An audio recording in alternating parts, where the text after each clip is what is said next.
Soy Damián Russo, quiero compartir con ustedes lo que me enseñó el boxeo, una serie de 12 capítulos semanales que tratará sobre la experiencia humana individual, que es única e irrepetible. Capítulo 1. El zurdo.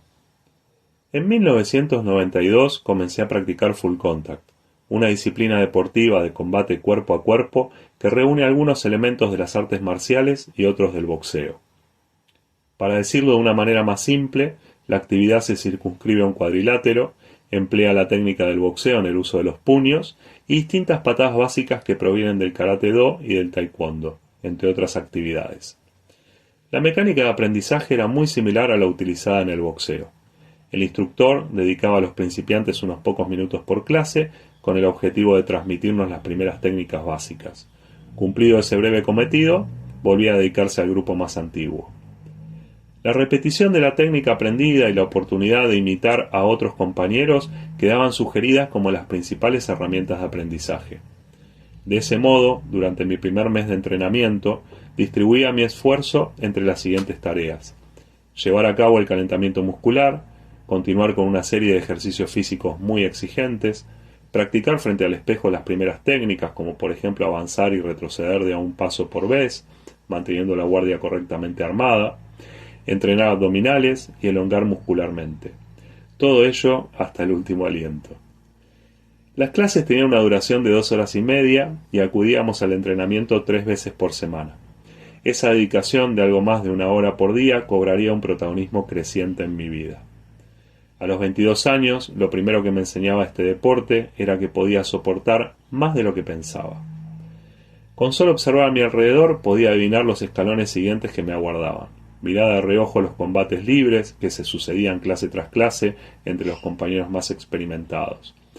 Eran rounds de 2 minutos por uno de descanso que se convertían en enfrentamientos duros, para los cuales yo imaginaba que sería necesario estar muy bien preparado. Por supuesto que la aprensión y el temor estaban presentes, pero intentaba olvidarlos o al menos disimularlos. Entonces era cuando más me esforzaba en el espejo, aplicando toda mi concentración a la breve técnica que me había sido asignada para ese día. Paso adelante, izquierda, paso adelante, izquierda, paso atrás. Sin descuidar la posición de guardia, me aferraba al duelo con mi propia imagen en el espejo. Era todo lo que tenía. Y parte de mí deseaba permanecer en ese escalón de aprendizaje para siempre. Hasta ahí parecía estar en un lugar seguro. La práctica del full contact y del boxeo me mostrarían a lo largo del tiempo su estrecha relación con la sabiduría popular, con la particularidad que estos refranes terminarían aprendiéndose en el plano físico por encima del teórico o el discursivo. El refrán que voy a nombrar en este momento es el que dice: las apariencias engañan. En ese entonces mi talla y mi peso me encuadraban en la categoría supermediano, con 77 kilos y 1,84 m de estatura. Sin embargo, mi primer pesadilla estaría encarnada por un oponente de 64 kilos y de no más de 1,70 m, un zurdo con experiencia en 7 u 8 peleas amateurs que tenía en su haber antecedentes boxísticos. Luego de 2 meses de repetir rutina frente al espejo, los principiantes acabábamos por desear una mayor participación. La ilusión se imponía al miedo. Participar en la escuela de combate implicaba calzarse los guantes, utilizar protector bucal y ensayar por rounds las primeras combinaciones. Se trataba de un paso no menor en el ritual de iniciación, ya que se incorporaba a la rutina la figura del rival y el contacto físico intenso, lo que traía aparejada la oportunidad de sentir los primeros golpes duros. Todo ello en el marco del segmento que marcaría el ritmo de este deporte: 2 minutos de trabajo por 1 de descanso, un asalto. En este contexto, hasta el hecho de respirar constituía un desafío para el principiante. Comenzando por esa reflexión ya podemos imaginar el resto. Tras las primeras sesiones de escuela de combate, en muy poco tiempo el entrenador me habilitó a participar en algunos guanteos. Por supuesto que las sesiones fueron controladas, con un rival asignado y bajo cierta supervisión. Pero en la medida que pasaban los días, la atención sobre el principiante y su condición propiamente dicha iba cambiando. Poco a poco la suerte comenzaba a quedar en mis propias manos. Recuerdo el primer guanteo con el zurdo. Sinceramente, nunca hubiera imaginado que sería imposible para mí rozar a mi rival con un golpe. La distancia que marcaba la diferencia técnica entre nosotros era enorme. la diferencia de peso a mi favor, casi 13 kilos, y el alcance eran increíblemente insuficientes siquiera para salvar mi dignidad.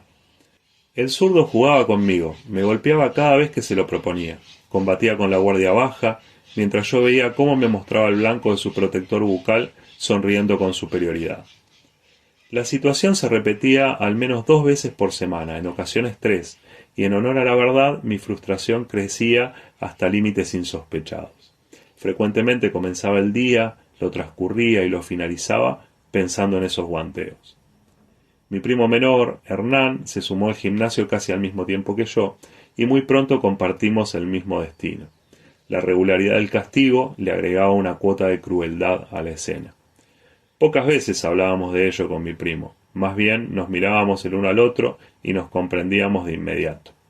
No lográbamos encontrar una solución a nuestro alcance, en una ocasión nos confesamos nuestra intención de desistir y de abandonar el gimnasio, pero ni siquiera esa posibilidad estaba en nuestra naturaleza.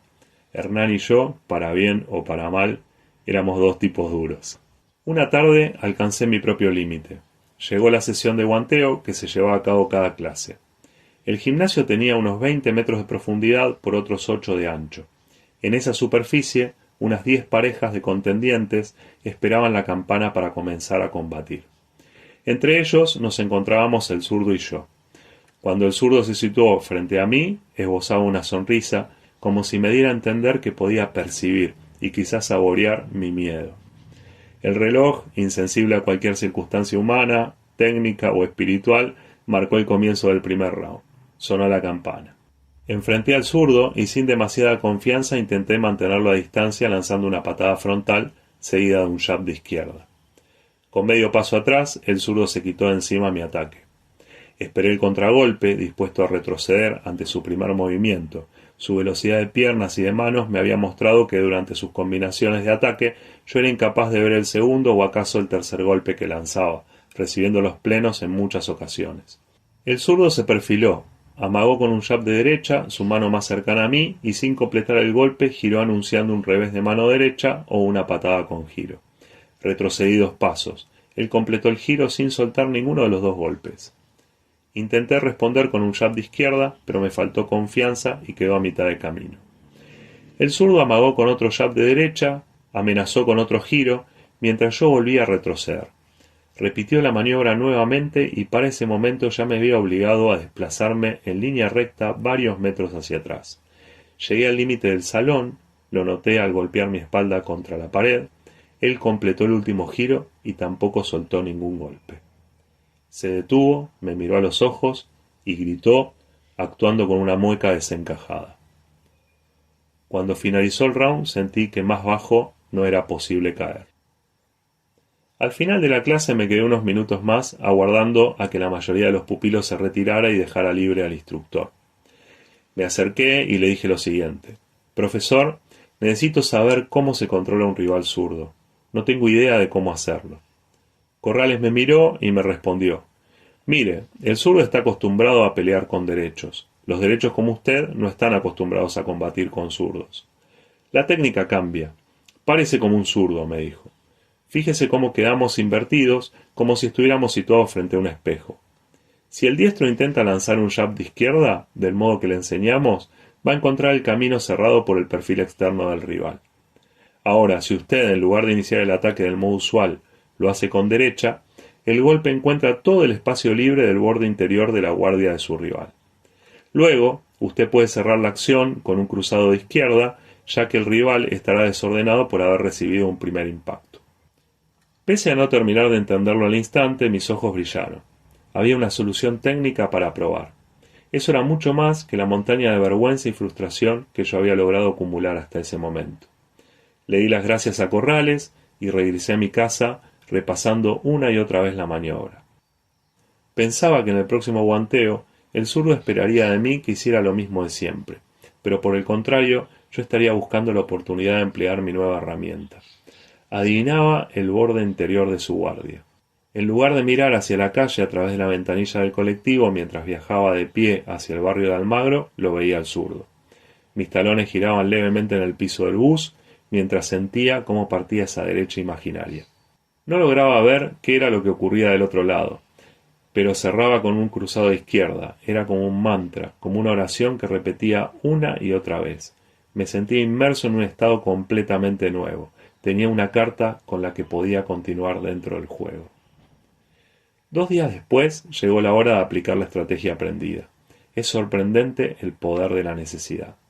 Para entonces, la secuencia había sido practicada cientos de veces e imaginada en miles de oportunidades.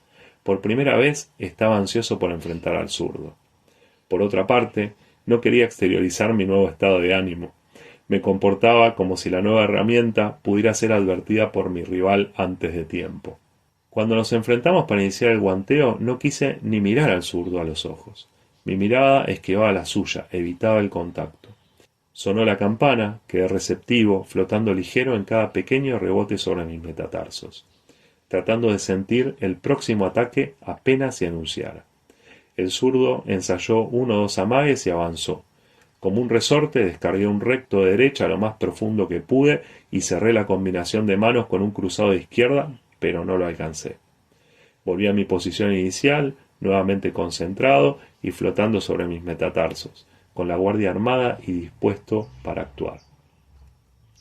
El zurdo avanzó de nuevo y lo toqué. Sentí como mi nudillo derecho agotaba la resistencia del relleno del guante y golpeaba con fuerza su mentón. El cruzado de izquierda pasó por encima de su cabeza, ya que el zurdo alcanzó a eludir el golpe con un movimiento de cintura. A partir de ese día, el zurdo no volvió a situarse en el radio de alcance de mi derecha. Yo había aprendido algo sobre mi poder y él había comprendido un nuevo límite respecto de mí. Me sentí completamente distinto. Esto fue lo que me enseñó el boxeo. Nos vemos la semana próxima.